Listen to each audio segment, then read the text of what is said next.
Welcome to Bhavita Santosh economy app. ఈ app ద్వారా రాబోయే గ్రూప్ 1, 2, 3 నోటిఫికేషన్స్కి గాను ఎకానమీ లైవ్ క్లాసెస్ కండక్ట్ చేయడం జరుగుతుంది. ఎవరైతే ఎకానమీలో టాప్ స్కోర్ సాధించాలి అనుకుంటున్నారో ఖచ్చితంగా భవిత సంతోష్ ఎకానమీ యాప్ని పర్చేస్ చేసేయండి. అలాగే భవిత సంతోష్ ఎకానమీలో టెస్ట్ సిరీస్ కూడా అవైలబుల్గా ఉన్నాయి కాబట్టి ఖచ్చితంగా పర్చేస్ చేసేయండి. భవిత సంతోష్ ఎకానమీలో డైలీ కరెంట్ అఫైర్స్ అనేవి తెలుగు మరియు ఇంగ్లీష్ మీడియంలో కూడా అవైలబుల్గా ఉన్నాయి కాబట్టి ఖచ్చితంగా భవిత సంతోష్ ఎకానమీ ఛానల్ని సబ్స్క్రైబ్ చేయండి. అలాగే యాప్ని పర్చేస్ చేసేయండి.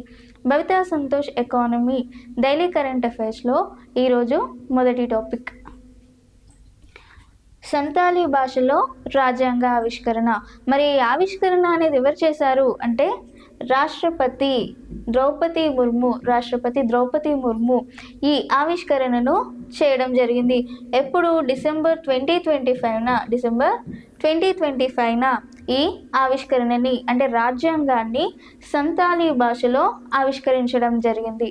మరి ఈ సంతాలీ భాష అనేది గిరిజనులు ఎక్కువగా వాడతారు. ఎవరు ఎక్కువగా వాడతారు? గిరిజనులు. మరి ఈ సంతాలీ భాష మాట్లాడేవారు ఏ ప్రాంతాలలో ఎక్కువగా ఉన్నారు అంటే మనకి జార్ఖండ్, బీహార్, ఒడిస్సా, వెస్ట్ బెంగాల్. జార్ఖండ్, బీహార్, ఒడిస్సా, వెస్ట్ బెంగాల్ రాష్ట్రాల్లో ఈ సంతాలీ భాషను మాట్లాడే వాళ్ళు ఎక్కువగా ఉన్నారు. సంతాలీ అనేది ఏ భాషకు చెందింది లేదంటే సంతాలీ అనే భాషని ఎవరు ఎక్కువగా మాట్లాడతారు అంటే గిరిజనులు ఎక్కువగా మాట్లాడతారు. మరి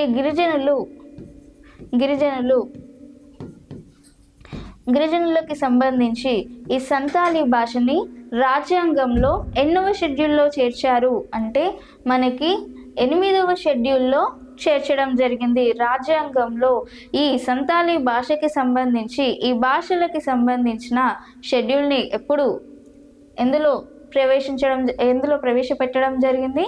8th షెడ్యూల్లో ప్రవేశపెట్టారు. మరి ఏ చట్టం ప్రకారం మనకి ఈ భాషని రాజ్యాంగంలో చేర్చారు అంటే 2003 92వ సవరణ ప్రకారం 8వ షెడ్యూల్లో చేర్చడం జరిగింది. మరి మనకు రాజ్యాంగం ప్రకారం ఎన్ని షెడ్యూల్స్ ఉన్నాయంటారు? మనకి రాజ్యాంగంలో మొత్తంగా ఎన్ని షెడ్యూల్స్ ఉన్నాయి? దాదాపుగా 12 షెడ్యూల్స్ ఉన్నాయి. ఎప్పుడైతే 1956 జనవరి 26 మనకి ఎప్పుడైతే రాజ్యాంగం అమలులోకి వచ్చిందో 1950 జాన్ 26 నాడు అప్పుడు మనకి 8 షెడ్యూళ్ళు మాత్రమే ఉండేది. మనకి రాజ్యాంగం వచ్చిన తర్వాత అంటే రాజ్యాంగం అమల్లోకి వచ్చిన తర్వాత మనకి 8 షెడ్యూల్స్ ఎన్ని షెడ్యూల్స్గా మారాయి?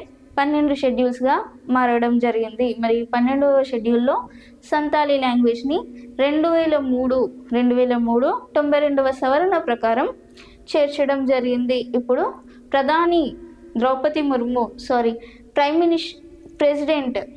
రాష్ట్రపతి ద్రౌపది ముర్ము గారు ఈ సంతాలీ భాషలో రాజ్యాంగాన్ని ఆవిష్కరించడం జరిగింది డిసెంబర్ 2025 నాడు. Unveiling of the constitution in the Santali language. So this unveiling is done by President Draupadi Murmu. So President Draupadi Murmu unveiled Santali language of unveiling constitution in Santali language. Prime Minister Draupadi Murmu unveiling constitution in the Santali language. So according to Schedule 8, Santali language is included in Schedule 8 according to 2003 Amendment Act 92. So in this case, in December 2025, President Draupadi Murmu unveiled constitution in the Santali language. And Santali language is mostly there in the states of Jharkhand, Bihar, Odisha and West Bengal. Next, Padma awards బిరుదులు కావు. మరి Padma awards అనేవి బిరుదులు కావు. మరి దీన్ని ఎవరు వివరించారు అంటే బాంబే హైకోర్టు. రీసెంట్గా పద్మ అవార్డ్స్ అనేవి బిరుదులు కావు, అవి ఒక అవార్డ్స్ పురస్కారాలు మాత్రమే అనేది అందరికీ తెలుసు. మరి రీసెంట్గా ఈ విషయాన్ని బాంబే హైకోర్టు మరలా చర్చించడం జరిగింది. మరి బాంబే హైకోర్టు ఎందుకు చర్చించింది అంటే రీసెంట్గా చాలామంది వ్యక్తులు పద్మశ్రీ అవార్డ్స్ పొందిన వ్యక్తులు ఎవరైతే ఉన్నారో వారి పేరుల ముందు ప్రిఫిక్స్ కానీ సఫిక్స్ కానీ ప్రిఫిక్స్గా కానీ సఫిక్స్గా కానీ వాడడం జరుగుతుంది. అంటే వీరు ఏమని ఈ హైకోర్టులో చర్చించారు అంటే మనకి పద్మ అవార్డ్స్ అనేవి బిరుదులు కావు, అవి ఒక పురస్కారాలు మాత్రమే. మనకి ఎప్పుడు కానీ పేర్లకు ముందు కానీ వెనక కానీ మనకి ఈ అవార్డ్స్ని పెట్టడానికి లేదు, లేదంటే ఈ ముందుకు కానీ వెనుక కానీ పద్మశ్రీ అని చెప్పి పేరుకు ముందు కానీ వెనుక కానీ చేర్చకూడదు అని చెప్పి ఈ పద్మ అవార్డ్స్కి సంబంధించిన వివరాలను ఎవరు బాంబే హైకోర్టు రీసెంట్గా వివరించడం జరిగింది. మరి ఇందులో భాగంగా మరి ఏ ఆర్టికల్లో భాగంగా ఈ బిరుదులు పద్మ అవార్డ్స్ అనేవి బిరుదులు కావు అని చెప్పి వివరించారు అంటే ఆర్టికల్ 18 క్లాస్ ఏ ప్రకారం పద్మ అవార్డ్స్ అనేవి బిరుదులు కావు. ఆర్టికల్ 18 క్లాస్ ఏ. ఈ ఆర్టికల్ 18 మనకు ఫండమెంటల్ రైట్స్లో భాగంగా చూడొచ్చు. ఆర్టికల్ 17 అనేది ఏంటి, అన్టచబిలిటీ. ఇలా ఈ ఆర్టికల్ 18లో భాగంగా మనకి ఈ రీసెంట్గా ఈ సమాచారాన్ని ఇవ్వడం జరిగింది. So Padma awards are not titles. So, recently Bombay High Court declared that Padma awards are not official titles. They are just an awards. So, don't use the awards as names, or don't use that words prefix or suffix to the names, or don't use the words to our names. And this is said by Bombay High Court. So according to Article 18, states cannot confer titles, and don't use the awards to your names. This is said by Article 18. This is on Article 18. This is about Padma అవార్డులు బిరుదులు కావు. Next 18వ Lok Sabha 6వ సమావేశం ముగింపు. మరి 18th Lok Sabha 6th session అనేది ముగుస్తుందంట. మరి దీనికి సంబంధించిన సమాచారాన్ని ఎవరు మనకు అందించారు అంటే లోక్సభ స్పీకర్ శ్రీ ఓం బిర్లా 18వ లోక్సభ సమావేశం ముగుస్తుంది అని చెప్పిన సమాచారం ఇవ్వడం జరిగింది, ముగిసిపోయింది అనే సమాచారం ఇవ్వడం జరిగింది. మరి ఈ సమావేశం ఎక్కడి నుంచి ఎక్కడ వరకు జరిగింది అంటే December 1 నుంచి December 19 వరకు ఈ సమావేశం అనేది జరిగింది. మరి ఈ సమావేశంలో భాగంగా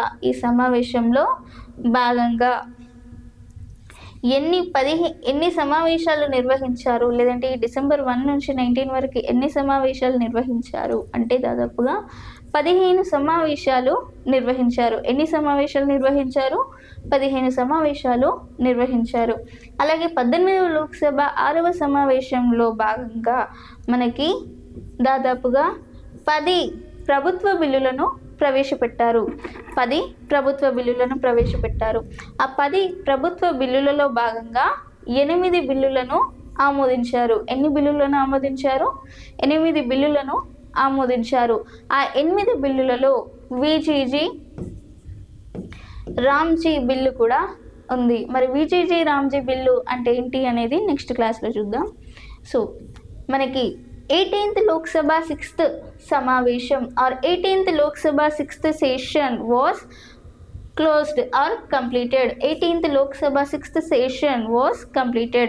So this information is given by Lok Sabha Speaker Shri Om Birla, and this session was held in between December 1 to December 19. In this session, around 15 sessions or around 15 meetings are held.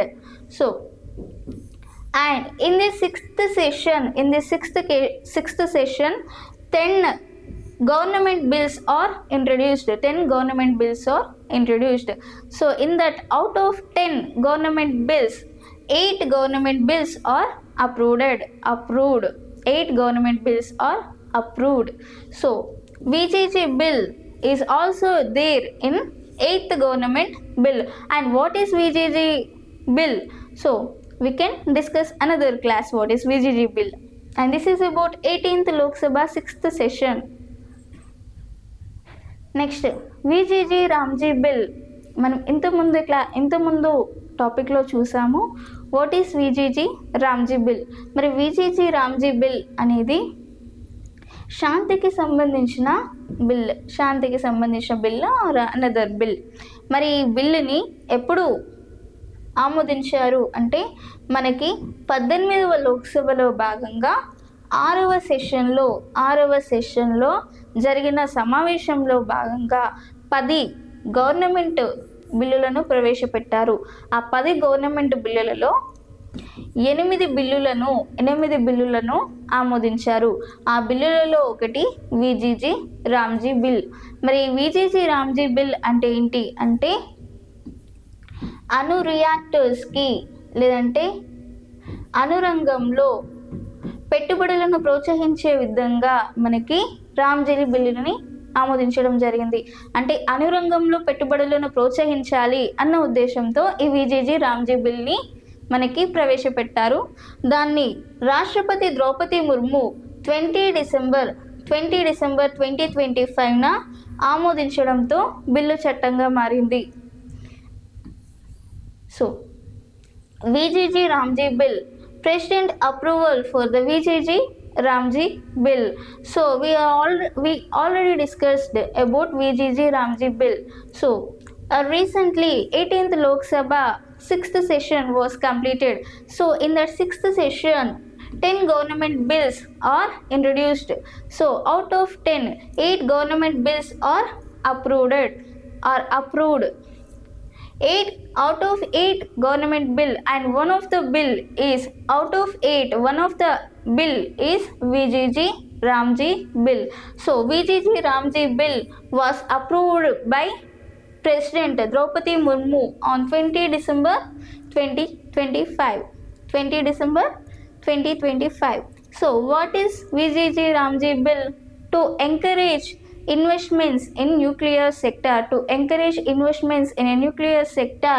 Is main purpose of VGG Ramji bill.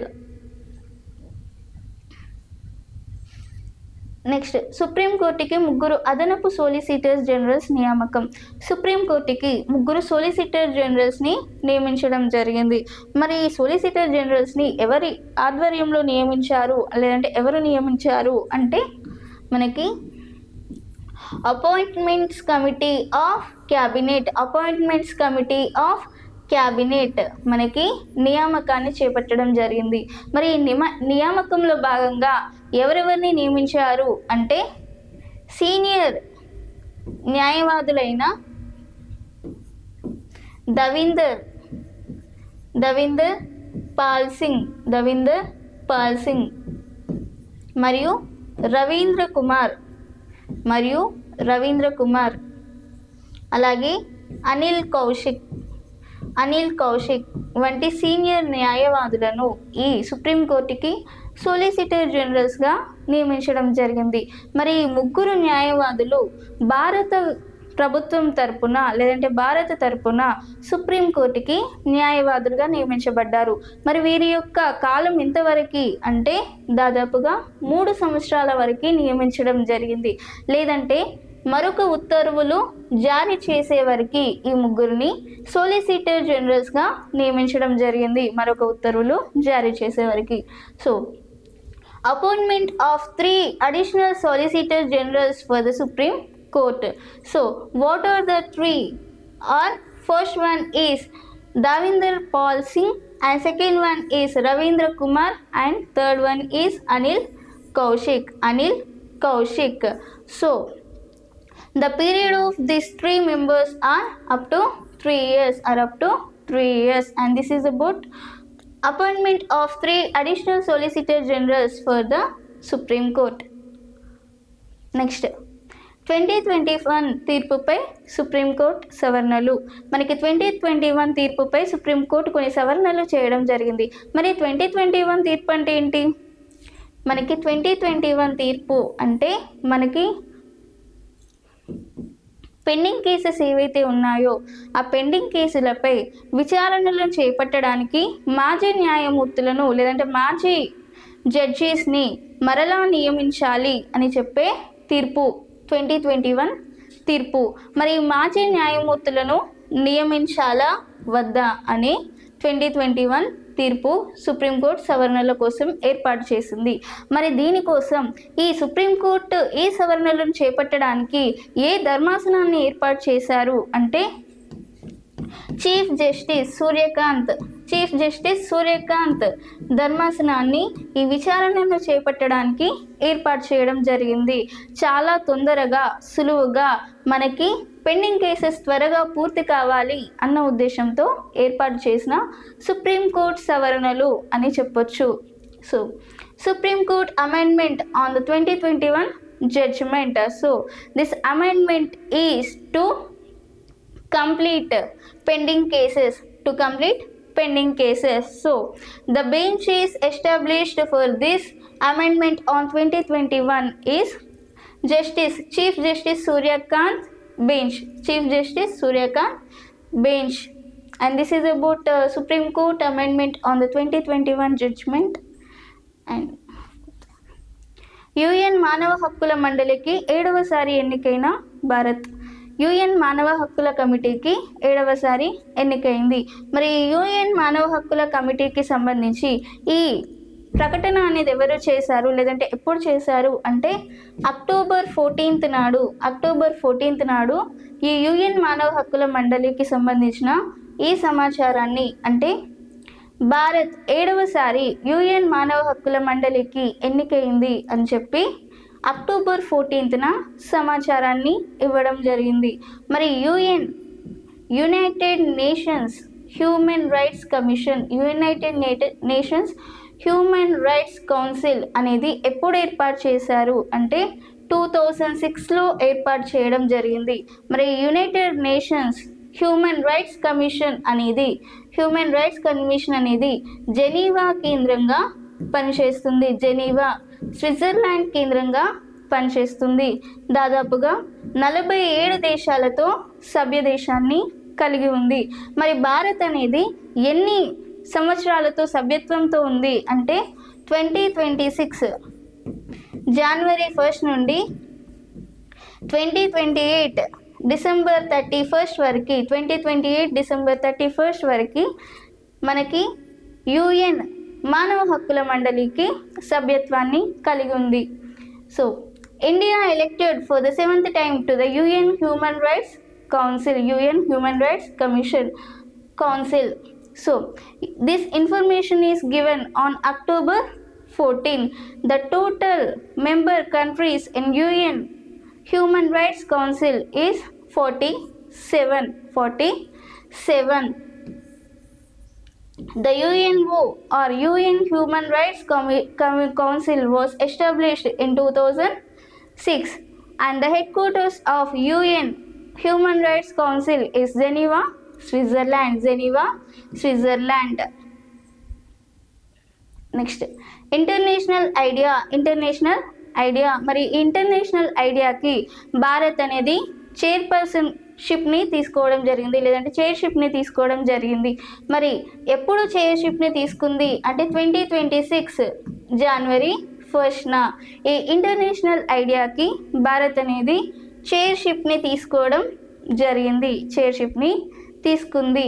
మరి international idea అనేది ఎందుకోసం అంటే మనకి ప్రజాస్వామ్యాన్ని అలాగే ఎన్నికల ప్రక్రియ అలాగే ప్రజాస్వామ్యాన్ని బలోపేతం చేయాలి అన్న ఉద్దేశంతో మనకి ఈ భారత్ అనేది ఇంటర్నేషనల్ ఐడియాతో చైర్షిప్ని తీసుకోవడం జరిగింది 2026 జనవరి 1 నాడు. మరి ఇంటర్నేషనల్ ఐడియా అనేది 1995లో ఏర్పాటు చేయడం జరిగింది. దీని యొక్క ప్రధాన కార్యాలయం హోమ్స్టాక్ Sweden. So, international idea, the chairship was accepted to international idea, or India is accepted chairship to international idea on 2026 January 1st. So, the purpose of chairship to international idea is to develop democracy and electoral process and to strengthen democracy, and because of this purpose international